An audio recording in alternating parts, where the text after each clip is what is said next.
Good morning friends. तर मित्रांनो, आज आपण इथं जे आहे टॅक्स आणि fees, capital receipt, revenue receipt फरक म्हणजे आपल्याला समजून घ्यायचा आहे. आणि आफ्टर दॅट म्हणजे हे समजल्यावर आपल्याला युनिट फर्स्ट आपलं इथं कव्हर होऊन जाईल, कंप्लीट होऊन जाईल. So once again thank you to all my friends to viewing this my video, or all my viewers. I mostly thanks to all of them. uh, so without wasting of your time, I start here my next series. Before going to the tax and fees, what is the distinguish between capital receipt and revenue receipt? Here I would like to tell about what is the difference between direct tax and indirect tax. Mostly we are directly or indirectly connect to the this type of taxes. How? Here are the some examples like income tax, wealth tax, house tax, salaries, capital gain. These are the taxes are called as the direct taxes. And now indirect taxes, there are some examples like GST and excise duty are called as the indirect taxes. ये क्या होता है? In general भाषा में और साधारण भाषा में अगर बताया जाए तो टैक्स जो होता है, मतलब डायरेक्ट टैक्स जो हम मतलब हमको खुद को ही उसको पे करना पड़ता है, हम ही उसे पे करेंगे. Indirect taxes, sorry, direct taxes को. इनडायरेक्ट टैक्सेस से वो जाने अनजाने में हमसे किया जाता है. So first of all indirect tax और डायरेक्ट टैक्स का जो डिफरेंस है आपको समझ में आ गया होगा. It is paid by the person on whom it is legally imposed that the impact of money burden and incidents are on the same person. Direct tax cannot be shifted to another person. Direct tax है वो हम किसी और के ऊपर उसे लाद नहीं सकते, उसे शिफ्ट नहीं कर सकते. और इससे जो है ये जो इंसान हो, मतलब जो पर्टिकुलर जो टैक्स पेयर होता है, उसके अकेले के ऊपर ही इसका बर्डन होता है, उसका इम्पैक्ट होता है. इनडायरेक्ट टैक्स का क्या होता है? It is impose on one person but partially और होली बाय अनदर पर्सन. मतलब इसे कोई और लगा सकता है और इसका जो पार्शली या होली जो इसका जो इम्पैक्ट है वो कहीं और पर्सन पे पड़ सकता है. The impact and the incidence of tax are on different person. उसका जो इम्पैक्ट है और इंसिडेंस है वो डिफरेंट पर्सन पे पड़ता है. इनडायरेक्ट टैक्स में और डायरेक्ट टैक्स में both are the things are मतलब उसका जो इम्पैक्ट और इंसिडेंस वन पर्सन पे पड़ता है या सिंगल पर्सन पे पड़ता है, वन पर्सन पे पड़ता है, सेम पर्सन पे पड़ता है, सॉरी. तो ये बात तो आपको समझ में आ गई.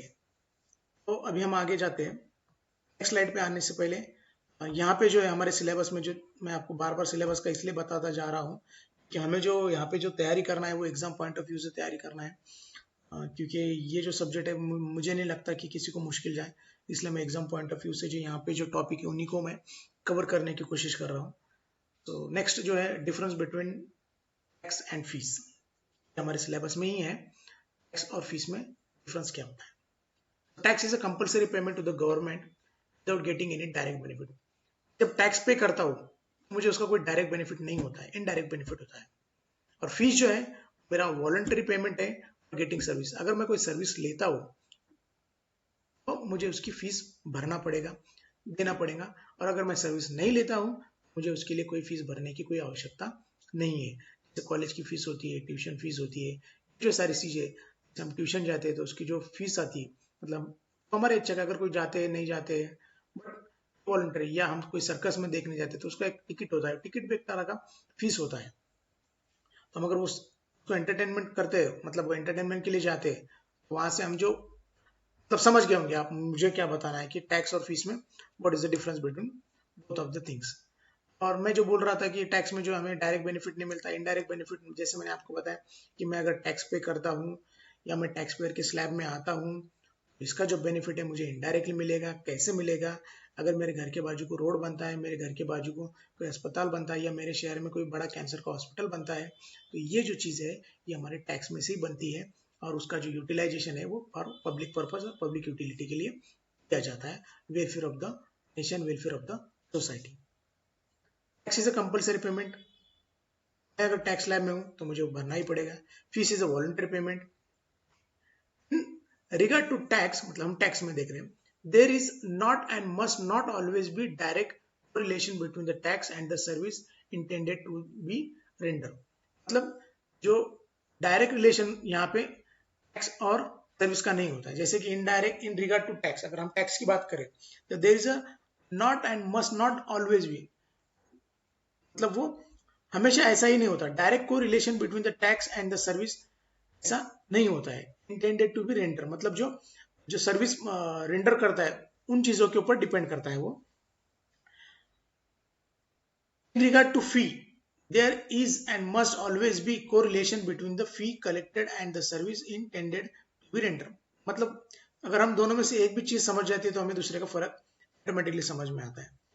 जैसे कि यहाँ पे correlation between the fees collected and the service, जैसा अगर मेरे से मैं अगर कहीं पढ़ रहा हूँ और मुझे वो पढ़ने की अगर फीस पे कर रहे हैं, मैं जो सर्विस ले रहा हूँ, सर्विस और फीस कलेक्शन जो फीस कलेक्ट हो रही है दोनों का कुछ तो भी एक कोरिलेशन होता है, लेकिन टैक्स में वो जो सर्विस है उनमें कोरिलेशन नहीं होता।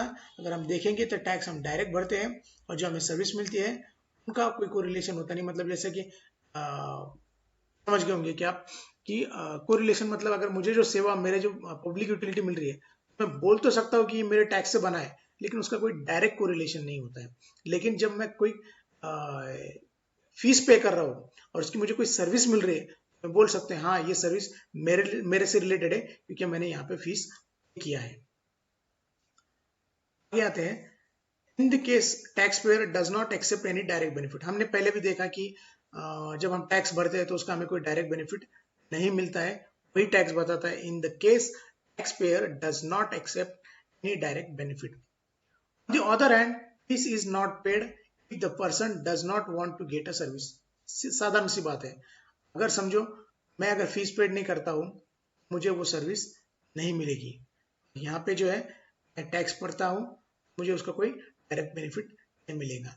ये अगर डिफरेंस बिटवीन अगर आ गया तो हम इसे लिख सकते हैं। अगला जो है इसके कुछ एग्जांपल बताए तो डायरेक्ट टैक्स के या टैक्स के जो एग्जांपल है वो इनकम टैक्स है, गिफ्ट टैक्स है, वेल्थ टैक्स है, वैट है। ये सारे चीजें जो ये जो एग्जांपल्स है ये हमारे टैक्स के दायरे में आते हैं। और यहाँ पे फीस के जो दायरे में आते हैं stamp duty, government fees, registration fees और ड्राइविंग लाइसेंस फीस, ये जो चीजें होती है ये इसके दायरे में आती है, फीस के दायरे में आती है। सो नेक्स्ट हम आगे जो देखेंगे difference between revenue receipt and capital receipt. यहां तक समझ में आ गया होगा ऐसा मैं उम्मीद करता हूं। जो हम देखने जा रहे हैं तो distinguish between capital receipt and revenue receipt, ये दोनों में फर्क क्या है, capital receipt and revenue receipt. और ये जो दोनों भी हेड है कैपिटल रिसिप्ट और रेवेन्यू रिसिप्ट, दोनों भी हेड कहाँ लिखे हैं, दोनों रिसिप्ट, ये जो दोनों भी हेड है कि हमारे जो चैप्टर है फर्स्ट चैप्टर में, बार बार आपको सिलेबस का जिक्र इसलिए कर रहा हूँ ताकि हम अगर सिलेबस के हिसाब से जाएंगे तो पेपर भी जब आएगा तो हमें समझ में आएगा कि ये सिलेबस के अंदर से ही क्वेश्चन पेपर बना है। तो नेक्स्ट कैपिटल रिसिप्ट और revenue receipt, it is the amount received by sale of a fix asset और receipt from loan taken. Capital receipt क्या होता है कि जो अमाउंट हमें मिलता है sale of a fix asset, मेरा कोई फिक्स असेट था, मशीनरी थी मेरे पास, कोई गाड़ी थी, कोई कार थी या कोई घर था, मेरी कोई फिक्स असेट थी, मैंने बेचा, उसके ऊपर जो मुझे फायदा हुआ, या मेरे पास जो लोन है मैंने जो लोन लिया था, ठीक है, तो वो लोन भी जो है मेरा कैपिटल रिसिप्ट के अंडर में आएगा। रेवेन्यू रिसिप्ट क्या होता है, it is the amount realise by sale of goods और rendering of a service. Revenue receipt जब हम कोई सर्विस लेते हैं तो उसका हमें रेवेन्यू रिसिप्ट बनता है। It is the amount release by sale of goods, तो हम समझो रिसिप्ट बनती है मार्केट में, जैसे हम कोई चीजें बेचते हैं तो उसका रिसिप्ट बनता है, तो वो रेवेन्यू रिसिप्ट होता है, ये खर्चा होता है। It is shown in the balance sheet. जो कैपिटल रिसिप्ट होता है वो बैलेंस शीट में शो करता है और जो रेवेन्यू रिसिप्ट होता है booking account and profit and loss account में शो करता है या मेंशन होता है वहां पे। Capital receipts are usually of a non recurring nature. Non recurring nature मतलब क्या होता है कि अगर कोई कैपिटल रिसिप्ट है या उसे हम थोड़ी देर में अगर हम समझे कि मेरे पास अगर कोई प्रॉपर्टी है, मैं प्रॉपर्टी अगर वो बेचता हूँ उसका मुझे कोई कैपिटल गेन होता है, तो सोचिए कैपिटल गेन कोई बार बार होने वाली चीज नहीं है, वो मतलब 10 साल में, 20 साल में, 15 साल में, 5 साल में, या जब भी मैं प्रॉपर्टी बेचूंगा तभी होगा, ऐसा बार बार नहीं होगा. It is a non recurring nature. Revenue receipt are usually of recurring nature. Revenue receipt दिन भर के transaction, day to day transaction, ये जो होते हैं वो रिकरिंग नेचर के होते हैं. तो रेवेन्यू रिसिप्ट कहा जाता है usually of recurring nature. Fourth इनका जो डिफरेंस है, it is not received in the course of normal business activity. ये जो नॉर्मल बिजनेस एक्टिविटी मतलब क्या, मैंने जैसे आपको बोला नॉर्मल बिजनेस एक्टिविटी क्या होता है कि जैसे हमारे डे टू डे कोई बिजनेस है, नॉर्मल बिजनेस एक्टिविटी कहा जाएगा. लेकिन मैंने अभी बताया कि कैपिटल रिसिप्ट जो होता है वो it is not day to day business, it is not a normal business activity. अभी तो भी होता है, तब की से कैपिटल रिसिप्ट हम कह सकते हैं. It is received in the course of normal trading operation. Normal trading operation कोई समझो गुड नाइट की मेरे पास कोई एजेंसी है और मैं उस कार्टून को मैं मतलब डेली 1000, 2000, 5000 ऐसे जो कार्टून में उसे देता हूँ, तो ये मेरा डेली रूटीन टारगेट है, मतलब डेली रूटीन है, मतलब नॉर्मल ट्रेडिंग ऑपरेशन है ये मेरा. तो ये डे टू डे ट्रांजेक्शन होता है और रेवेन्यू रिसिप्ट होता है. मैं जितने भी देता हूँ उनकी सबकी रेवेन्यू रिसिप्ट बनती है. जो फिफ्थ डिफरेंस जो है, it is not available as the payment. जो कैपिटल रिसिप्ट है, it is not available as a payment of profit to the owner of the business. मतलब ये अवेलेबल नहीं है as a payment of a profit to the owner of the business.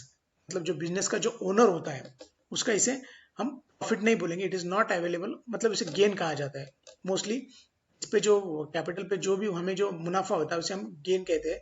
It is not available as a payment of profit. इसे हम payment of profit नहीं बोल सकते, इसे कैपिटल गेन कहा जाता है. It is available as a payment of profit the owner of the business after reduction of revenue और एक्सपेंस. मतलब क्या है, मैं कुछ बेचता हूँ, वो बेचने के बाद कुछ जो बेचने की अमाउंट अगर उसमें से डिडक्ट होती है, बचा हुआ जो होता है वो मेरा प्रॉफिट होता है. So it is available as a payment of a profit to the owner of the business after deduction of the revenue खर्चा.